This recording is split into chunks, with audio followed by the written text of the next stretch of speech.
Jain inter college Saifai के पास था, लेकिन पक्की सड़क नहीं थी और आने जाने का कोई साधन भी नहीं था। मुलायम को धूल भरे उबड़ खाबड़ रास्तों से पैदल जाना पड़ता। बरसात में पानी भर जाने से और ज्यादा दिक्कतें होती। मुलायम को गांव के बाहर एक नाला पार कर जाना पड़ता। वे अपने कपड़े उतारकर एक पॉलिथीन में रखते और फिर नाला पार कर जाते। नाला पार करने के बाद एक हैंडपंप पे नहाते और वापस कपड़े पहन लेते। इसी कारण मुलायम एक साइकिल खरीदना चाहते थे, लेकिन सवाल था कि साइकिल के लिए पैसे कहां से आएंगे। एक दिन मुलायम ने पड़ोसी गांव उज्जैनी में कुछ बुजुर्गों को ताश खेलते देखा। यहां एक कारोबारी जीतने वाले को मशहूर रॉबिन हुड ब्रांड की साइकिल दे रहा था। मुलायम भी खेल में शामिल हो गए। वे जीते और इस तरह ताश का जुआ खेलकर मुलायम को अपनी पहली साइकिल मिली। मुलायम को साइकिल से बहुत प्यार था। जब भी कहीं कीचड़ में साइकिल चलाना मुश्किल होता, वो इसे अपने सिर पर उठा लेते। मुलायम ने बाद में बताया कि जब वो कहीं जाते तो साइकिल को अपने कंधे पर लेकर बरगद के एक पेड़ पर चढ़ जाते और इसे चेन से लॉक कर देते। यहां साइकिल सेफ रहती है। जैन इंटर कॉलेज में भी एडमिशन के बाद मुलायम पहलवानी करते रहे। यहां उन्हें लोकप्रिय पहलवान सिराजुद्दीन से लड़ने का मौका मिला। मुलायम ने सिराजुद्दीन को पटखनी देकर अपना दमखम साबित किया और जीतने पर कैश इनाम भी मिला। 1959 में जब फीस जमा करने के बाद भी एग्जाम्स में देरी हुई तो मुलायम ने कॉलेज के खिलाफ आंदोलन छेड़ दिया। सारे छात्र उनके पीछे हो गए। उन्होंने प्रिंसिपल पर सवाल खड़े कर दिए। समझौते के बाद मामला शांत हुआ और इस तरह कॉलेज का यह आंदोलन मुलायम सिंह यादव के नेता बनने की पहली सीढ़ी बन गया। 12वीं करने के बाद मुलायम इटावा के कर्मक्षेत्र पोस्ट ग्रेजुएट कॉलेज के डिग्री कॉलेज में पढ़ने लगे। यहां छात्र संघ के अध्यक्ष बने। चुनाव में उन्होंने बलराम सिंह यादव को हराया, जो एक अमीर परिवार से आते थे, कांग्रेस से जुड़े हुए थे। बाद में चलकर बलराम यादव उत्तर प्रदेश और केंद्र की सरकार में मंत्री भी रहे। छात्र संघ का अध्यक्ष बनने के बाद मुलायम ने उत्तर प्रदेश के कई मंत्रियों को कॉलेज के एनुअल फेस्टिवल में बुलाया। इससे उनके पॉलिटिकल कनेक्शंस और बढ़ने लगे। कहा जाता है कि डिग्री कॉलेज में पढ़ने के दौरान मुलायम ने भारतीय कुश्ती चैंपियनशिप में गामा पहलवान से कुश्ती लड़ी, जो उस समय हिंद केसरी थे। मुलायम इस समय का एक दिलचस्प किस्सा बताते हैं। एक दिन जब कॉलेज के मालिक लालाजी पूजा कर रहे थे, तभी उनका फोन बजने लगता है। लालाजी ने मुलायम से फोन उठाने के लिए कहा, क्योंकि मुलायम ने पहले कभी फोन देखा नहीं था और उन्हें पता नहीं था कि करना क्या है। डरते हुए फोन तो उठा लिया, लेकिन कुछ बोले नहीं। वहीं दूसरी तरफ से हेलो हेलो की आवाज आती रही। मुलायम को लगा कि वो कह रहा है हिलो हिलो। गुस्से में आकर मुलायम कॉलर से बोले, तुम हिलो, हम क्यों हिले। इसके बाद मुलायम ने फोन को पटक दिया। इसके बाद लाल जी हंसे, मुस्कुराए और फिर मुलायम सिंह यादव को फोन का इस्तेमाल करना सिखाया। 1962 में के डिग्री कॉलेज से बीए करने के बाद मुलायम बैचलर ऑफ टीचिंग बीटी करने शिकोहाबाद पहुंच गए। यहां पर आदर्श कृष्ण डिग्री कॉलेज के छोटे से हॉस्टल का कमरा नंबर 4 उस वक्त मुलायम का ठिकाना बना। यहां वे मुलायम पहलवानी करते और मशहूर पहलवान नायपाल सिंह यादव को उन्होंने धूल चटाई। टीचिंग की 1 साल की ट्रेनिंग के बाद साल 1963 में मुलायम जिस जैन इंटर कॉलेज में पढ़े थे, उसी में पढ़ाने लगे। 1970 में जब मुलायम ने आगरा यूनिवर्सिटी से एमए किया तो उन्हें लेक्चरर बना दिया गया। मुलायम इसके बाद सियासत में आए, लेकिन 1985 तक नौकरी नहीं छोड़ी थी। टीचर बनने के बाद भी उन्होंने कुश्ती लड़ना जारी रखा था। साल 1962 में जब भारत और चीन का युद्ध होता है, तब मुलायम अपने वैचारिक गुरु राम मनोहर लोहिया की तरह जवाहरलाल नेहरू की नीतियों से खुश नहीं थे। युद्ध में भारत की हार के बाद मुलायम का गुस्सा और बढ़ गया।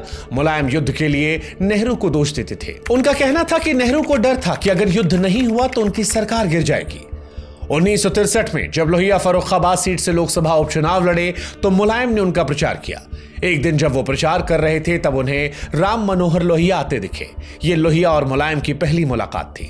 लोहिया ने मुलायम को 100 रुपए दिए। मुलायम पैसे लेने से इंकार करने लगे तो उन्होंने कहा, तुम आंदोलन के लिए अपनी पढ़ाई और सेहत खराब कर रहे हो, इसलिए ये पैसे रख लो। इसी बीच एक लोकल कुश्ती प्रतियोगिता ने मुलायम की जिंदगी बदल दी।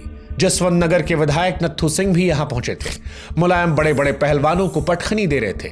नत्थू सिंह इससे प्रभावित हुए और उन्होंने मुलायम से जाकर बात की। मुलायम के राजनीतिक समझ ने नत्थू सिंह को इंप्रेस किया। वे मुलायम के राजनीतिक गुरु बन गए और उन्हें ग्रूम करना शुरू कर दिया। नत्थू सिंह जहां भी जाते मुलायम को साथ लेकर जाते। 1965 के आसपास नत्थू सिंह ने यह भी कहना शुरू कर दिया कि वे जसवंत नगर से खुद चुनाव नहीं लड़ेंगे। 1967 में विधानसभा चुनावों में उन्होंने मुलायम को चुनाव लड़ाया। जब मुलायम उत्तर प्रदेश की सियासत में आगे बढ़ रहे थे तब ऊपरी जातियों का दबदबा था। मुलायम लोहिया की संयुक्त सोशलिस्ट पार्टी के टिकट पर चुनाव लड़े। उस वक्त उनका मुकाबला कांग्रेस के उम्मीदवार वकील लाखन सिंह से था। लाखन सिंह बाद में उत्तर प्रदेश के मुख्यमंत्री बनने वाले हेमवती नंदन बहुगुणा के चेले थे। मुलायम को उस वक्त 22,000 वोट मिले और लाखन सिंह चौथे स्थान पर रहे। तब केवल 28 साल की उम्र में मुलायम पहली बार विधायक बने। उस वक्त वे उत्तर प्रदेश विधानसभा के सबसे कम उम्र के विधायक थे। इसके कुछ ही महीनों बाद 12 अक्टूबर साल 1967 को अचानक से राम मनोहर लोहिया का निधन हो गया। मुलायम को इससे बड़ा झटका लगा। मुलायम ने बताया कि वो कई दिनों तक सो नहीं पाए। रात को उनकी नींद टूट जाती और उनके दिमाग में लोहिया के शब्द घूमने लगते। इसी बीच साल 1968 में एक ऐसी घटना घटित हुई जिससे मुलायम की जान बाल बाल बची। इटावा के बकेवर के इंस्पेक्टर रघुराज ने थाने में एक दलित महिला के कपड़े उतरवाकर उनके बेटे से उनका रेप करने को कहा था। इस घटना पर बवाल हुआ। मुलायम ने बड़ा आंदोलन छेड़ दिया। प्रदर्शनकारियों के साथ वे थाने की दीवार पर चढ़ गए। इसी दौरान पुलिस ने गोली चला दी। इसमें मुलायम तो बाल बाल बचे, लेकिन उनके 4 साथी मारे गए। मुलायम को गिरफ्तार कर लिया गया और वो 3 हफ्तों तक जेल रहे। 1969 में उत्तर प्रदेश में दोबारा विधानसभा चुनाव हुए, लेकिन इस चुनाव में कांग्रेस के विशंभर सिंह यादव ने मुलायम सिंह यादव को 5,277 वोटों से हरा दिया। लोहिया के निधन के बाद मुलायम चौधरी चरण सिंह की नजरों में आए। उन्होंने मुलायम को अपनी छत्र छाया में लिया। वो चौधरी चरण सिंह थे जिन्होंने मुलायम को लिटिल नेपोलियन का नाम दिया। वे मुलायम के जुझारूपन से बहुत प्रभावित थे। मुलायम संयुक्त सोशलिस्ट पार्टी को छोड़कर चरण सिंह की पार्टी भारतीय क्रांति दल में शामिल हो गए। उसके टिकट पर वो जसवंत नगर से साल 1974 में विधानसभा का उत्तर प्रदेश से चुनाव लड़े और जीत गए। इसी बीच इमरजेंसी आई और देश की राजनीति में बड़ी उथल पुथल का यह समय था। साल 1975 में इलाहाबाद हाईकोर्ट ने सरकारी मशीनरी के दुरुपयोग के आरोप में रायबरेली से इंदिरा गांधी का चुनाव रद्द कर दिया था। उनके खिलाफ दिल्ली के रामलीला मैदान में एक बड़ी रैली हुई। इसमें चरण सिंह के साथ मुलायम सिंह यादव भी शामिल हुए। रैली में इंदिरा के इस्तीफे की मांग की गई, लेकिन 24 घंटे के अंदर ही 25 जून साल 1975 को इंदिरा गांधी ने देश में इमरजेंसी लगा दी। जब 25 जून को इमरजेंसी लगाई गई तब मुलायम एक शादी में गए थे। पुलिस उनके घर पहुंची, लेकिन मुलायम नहीं मिले। वे आधी रात को लगभग 2 बजे घर पहुंचे। घर वालों ने उन्हें रसोई में छिपा दिया था। मुलायम सुबह 4 बजे अंधेरे में एक कार्यकर्ता की मोटरसाइकिल पर बैठकर निकले और इसके बाद अंडरग्राउंड हो गए। इस बीच पुलिस उनके पीछे लगी थी। मुलायम ज्यादा समय आजाद नहीं रह पाए। जब एक जमीनी झगड़े का समाधान कराने भालेपुरा गांव पहुंचे तो पुलिस ने पूरे गांव को घेर लिया और मुलायम सिंह यादव को इमरजेंसी में गिरफ्तार कर लिया गया। मुलायम को इटावा जेल में रखा गया। जेल की जिंदगी बहुत मुश्किल थी। कैदियों को बेहद घटिया खाना मिलता था।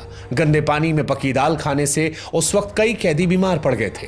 इसके अलावा इटावा जेल में जो बाकी कैदी थे वो राजनीतिक कैदियों के आने से खुश नहीं थे। एक दिन जब मुलायम कटोरा लेकर दाल लेने गए तो रसोइये ने गुस्से में दाल फेंक दी, जो मुलायम के पैर पर लग गई। पैर जलने लगा।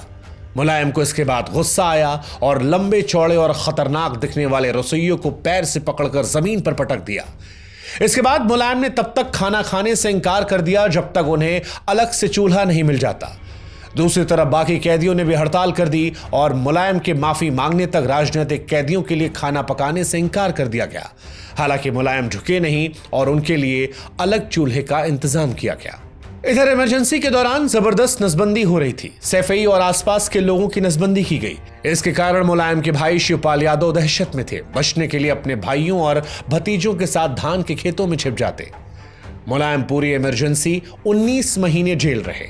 इंदिरा गांधी ने 18 जनवरी साल 1977 को इमरजेंसी को हटाने का ऐलान किया। इसके 4 दिन बाद 22 जनवरी को मुलायम जेल से बाहर निकले। इमरजेंसी के ठीक बाद चुनाव में मुलायम ने लोगों से कहा कि यह लोकतंत्र और तानाशाही के बीच चुनाव करने का आखिरी मौका है। मुलायम जनता पार्टी के टिकट पर जसवंत नगर से चुनाव लड़े और जीत गए। उत्तर प्रदेश में जनता पार्टी की आंधी देखने को मिली। 425 में से 352 सीटें जीती। राम नरेश यादव तब राज्य के पहले पिछड़े मुख्यमंत्री बने। मुलायम को राम नरेश यादव की सरकार में सहकारिता और पशुपालन मंत्री बनाया गया, लेकिन जल्द ही जनता पार्टी बिखर गई और चौधरी चरण सिंह ने लोकदल बना लिया। मुलायम भी इसमें शामिल हो गए। 1980 के यूपी विधानसभा चुनावों में मुलायम जसवंत नगर से कांग्रेस के बलराम यादव से चुनाव हार गए। ये वही बलराम यादव थे जिन्हें मुलायम ने कॉलेज में स्टूडेंट यूनियन के चुनाव में हराया था। मुलायम और बलराम के बीच कट्टर दुश्मनी थी। वरिष्ठ पत्रकार प्रदीप सिंह के अनुसार बलराम यादव और मुलायम सिंह के बीच जमकर गोलीबारी होती। बलराम यादव से हार ने मुलायम सिंह यादव के हार के दुख को दोगुना कर दिया था। मुलायम आंखों में आंसू लिए घर पहुंचे। तभी रेडियो पर बताया गया कि चरण सिंह ने उन्हें लोकदल का यूपी चीफ बना दिया है। 1980 चुनाव में कांग्रेस की जीत के बाद वीपी सिंह उत्तर प्रदेश के मुख्यमंत्री बने। उनकी सरकार ने डकैतों के खिलाफ एक बड़ा अभियान छेड़ दिया। पुलिस के एनकाउंटर्स में कई डकैत मारे गए। मुलायम पर डाकुओं के साथ संबंध का शक था। दावा किया जाता है कि वीपी सिंह ने मुलायम के एनकाउंटर का भी आदेश जारी कर दिया था। एनकाउंटर की तैयारियां हो चुकी थीं, लेकिन यूपी के पूर्व मंत्री सत्यप्रकाश मालवीय छिपाकर मुलायम को दिल्ली ले गए। उन्होंने अपनी कार में पैरों के पास मुलायम को लिटाया और कंबल से ढक दिया। ऐसे छिपकर मुलायम दिल्ली पहुंचे, यहां चरण सिंह से मिले। चरण सिंह ने मुलायम को उत्तर प्रदेश विधान परिषद का सदस्य, एमएलसी और लीडर ऑफ ऑपोजिशन बना दिया। इससे मुलायम को कैबिनेट मंत्री का दर्जा मिला। जो पुलिस उनका एनकाउंटर करने के लिए घूम रही थी, अब उसी पुलिस को मुलायम सिंह यादव को सुरक्षा देनी पड़ रही थी।